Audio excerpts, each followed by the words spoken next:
25 जुलाई 1997, जगह बिहार का राजभवन।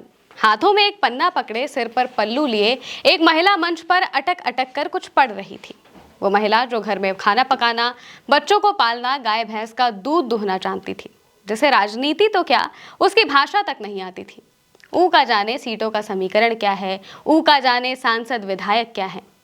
वो जानती तो बस इतना थी कि उनके जो भतार हैं यानी पति, वो कोई नेता है। लेकिन उस दिन वही पति उनके बगल में बैठे उन्हें शपथ दिला रहे थे, मुख्यमंत्री पद की शपथ।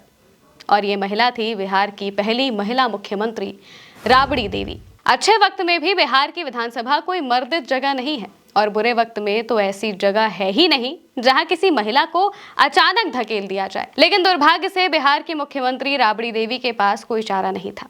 वो पढ़ना लिखना नहीं जानती थी, राजनीति के दावपेच नहीं समझती थी। इससे पहले कि वो कुछ सीख पाती, उनके परेशान पति ने उन्हें रसोई घर से उठाकर सीएम की कुर्सी पर बैठा दिया।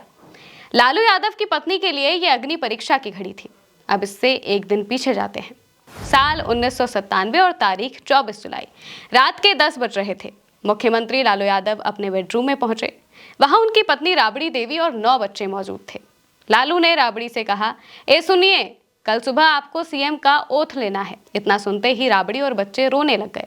लालू ने कहा, इसमें रोने वाली कौनो बात नहीं है, हम कौनो पहली बार जेल नहीं जा रहे हैं, आपको तो मालूम है। अब बच्चा सबके साथ पूरे बिहार को देखिए, अब सब आपका बच्चा है। लेकिन राबड़ी रोती रही। लालू चारा घोटाले में फंस चुके थे। सेंट्रल फोर्सेस ने उनके घर को घेर लिया था। गिरफ्तारी तय थी। लालू की पार्टी आरजेडी में बड़े नेताओं की कमी नहीं थी, पर उन्हें डर था कि परिवार से बाहर का कोई सीएम बना तो पार्टी पर पकड़ नहीं रहेगी। इसलिए वो तय कर चुके थे कि सीएम की कुर्सी पर राबड़ी को बिठाना है। 25 जुलाई 1997 को राबड़ी देवी ने सीएम पद की शपथ ली, बिहार की पहली महिला सीएम की।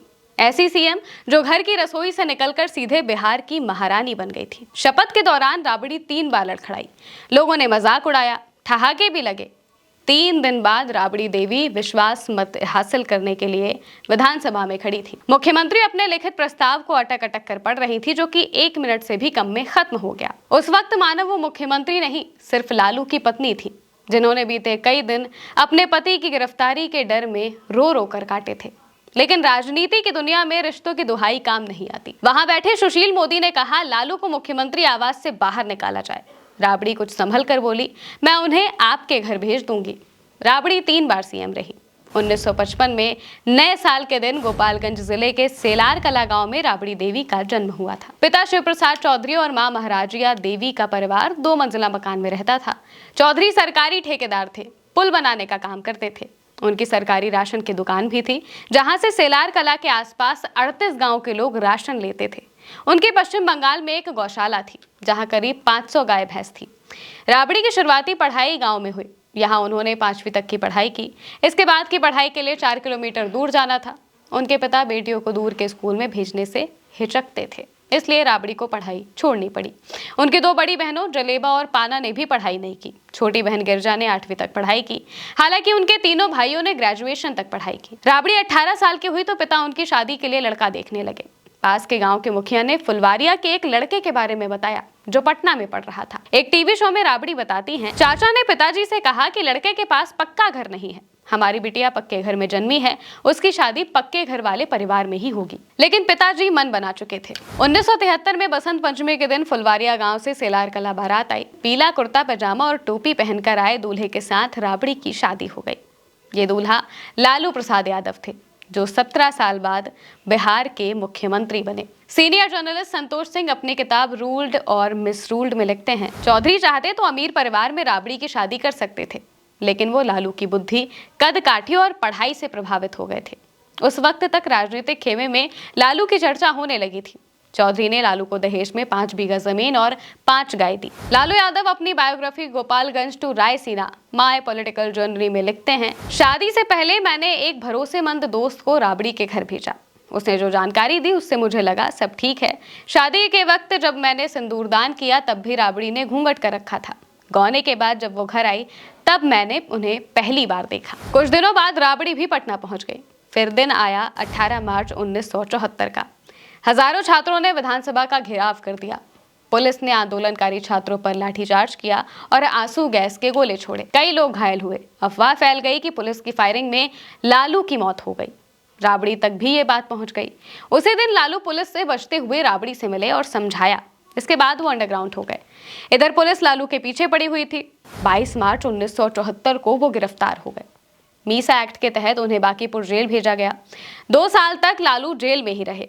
इस दौरान राबड़ी उनसे मिलने आती रही। एक टीवी शो में राबड़ी ने बताया, जेल में मैं एक आदमी के हाथों उनके लिए घर से दूध, फल, दही, चूड़ा भेजती थी। वो उसके हाथों छोटी छोटी चिट्ठियां भी भेजते। 1990 में लालू यादव पहली बार सीएम बने। तब वो पटना के वेटनरी कॉलेज में प्यून क्वार्टर में रहते थे। राबड़ी और बच्चे भी वहां रहते थे। लालू को सीएम हाउस अलॉट हो चुका था, फिर भी वो 4 महीने प्यून क्वार्टर में ही रहे। इस दौरान एक जर्नलिस्ट ने राबड़ी से पूछा, लालू जी को इतना बड़ा बंगला मिल गया है, फिर भी आप यहाँ क्यों रहती हैं? राबड़ी ने जवाब दिया, यही रहने की आदत है, अच्छा लगता है। खपरेल की छत वाले घर में राबड़ी जमीन पर बैठकर खाना पकाती, कपड़े धोती, बर्तन मांजती और बच्चों को संभालती।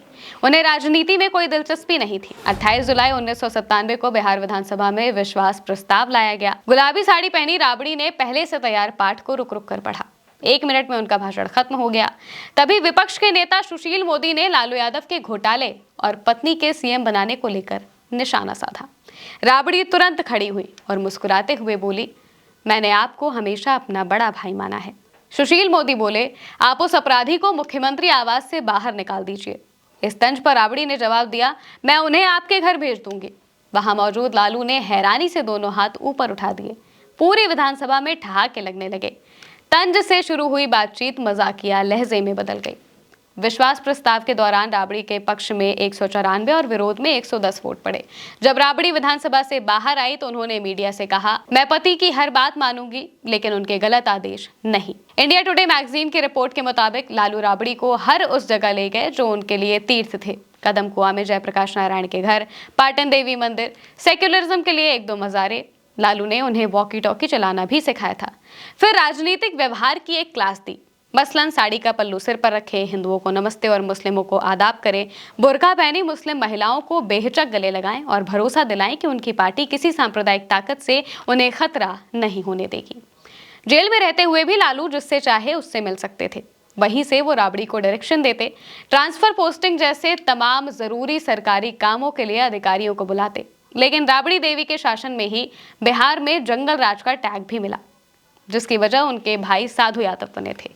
3 जुलाई 1999 साधु यादव के फ्रेजर रोड वाले बंगले के गैराज में एक सफेद जेन कार में 2 शव मिले।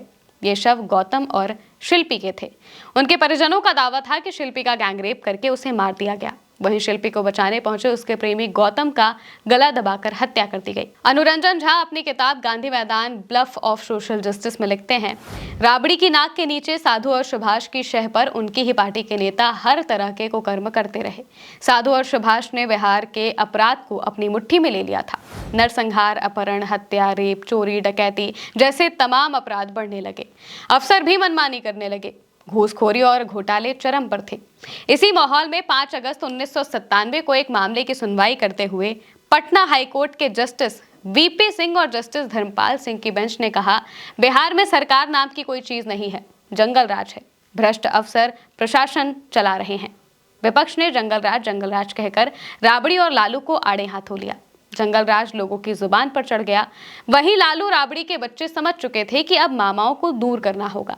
किताब रूल्ड और मिसरूल्ड के मुताबिक एक समय के बाद लालू और राबड़ी के बच्चों ने अपने दोनों मामाओं साधु और सुभाष के बढ़ते प्रभाव को कम करने की ठान ली।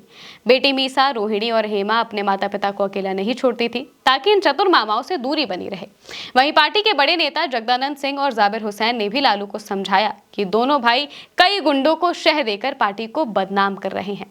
आज साधु और सुभाष से लालू, बहन राबड़ी और उनका परिवार काफी दूर है। लालू बताते हैं कि राबड़ी को ना तो मेकअप का शौक है, ना ही लिपस्टिक लगाने का। उनकी जिंदगी बच्चों को संभालने और घर रसोई के काम करने में ही बीत गई। जब वो सीएम बनी तब भी उन्होंने ऐसे शौक नहीं रखे। हालांकि वो छोटी बिंदी और लंबा सिंदूर लगाती हैं। वहीं हर करवा चौथ और छठ पर लालू घर में ही रहते हैं और राबड़ी की मदद करते हैं। फिलहाल राबड़ी बिहार विधान परिषद की सदस्य यानी एमएलसी और नेता प्रतिपक्ष हैं। इसके अलावा वो आरजेडी के राष्ट्रीय उपाध्यक्ष हैं। पार्टी के बड़े फैसलों में अहम भूमिका भी निभाती हैं। पूरे परिवार के साथ पटना में ही रहती हैं उनकी कहानी बताती है कि कैसे जब दायित्व मिलता है तो उसे संभालना कर्तव्य बन जाता है और रसोई से निकली हुई महिला एक राज्य को संभाल सकती है। ये भी उन्होंने कई बार बताया है। फिलहाल के लिए मेरे साथ इस कहानी में इतना ही। आप देखते रहिए उल्टा चश्मा यूसी।